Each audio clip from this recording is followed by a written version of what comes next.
droit à un environnement sain n'a pas été intégré de manière formelle, explicite au niveau du document, du projet du document final de la conférence.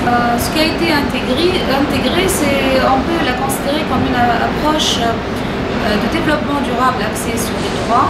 On voit déjà le lien entre justement droit de l'homme, droit au développement et également droit à l'alimentation. On considère également ces droits par rapport à un droit à un standard de vie adéquat. Et sur ça, je reprends les termes utilisés par le document final dans son projet en cours de négociation. Une autre chose à mentionner et qui a une relation directe avec cette approche de développement durable axée sur le droit, pour ne pas dire un droit à l'environnement sain, c'est que les participants à la conférence en tant qu'État ont déclaré qu'il faut agir et d'urgence contre la faim et l'extrême pauvreté, ce qui est une avancée importante et une précision de taille qui orientera la communauté internationale vers des objectifs concrets. Dans ce document, il a été proposé, il a été décidé, disons, de créer un forum de haut niveau intergouvernemental,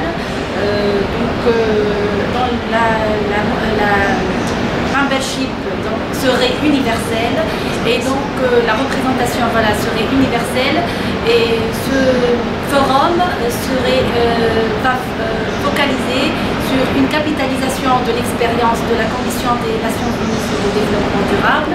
Ce forum aurait pour objectif donc d'éviter les chevauchements entre les différentes prérogatives des différentes structures existantes aujourd'hui, pour dépasser ces chevauchements, améliorer la coordination au sein du système des Nations Unies sur la matière. Aussi, il serait basé sur une intégration des trois composantes du développement durable. On ne peut qu'être fier de notre société civile tunisienne, très ouverte sur le débat. L'idée de financement innovant trouve son chemin d'ailleurs dans le document, dans le projet du document final de la conférence. C'est une idée très innovante. On peut justement, ça a été avancé par des spécialistes, justement dans ce contexte de la transition à l'économie verte, on peut justement imposer cette taxation pour assurer justement le financement du développement durable. Nous avons tous, ces pays en développement, tendance à ne plus croire aux engagements des pays partenaires en termes d'aide publique, d'aide officielle au développement, et tout le monde pense aux alternatives. Parmi ces alternatives, cette taxe se présente, mais également d'autres instruments non moins importants, tels que le rapatriement de l'argent au titre de la corruption pour le financement des projets de développement. D'ailleurs,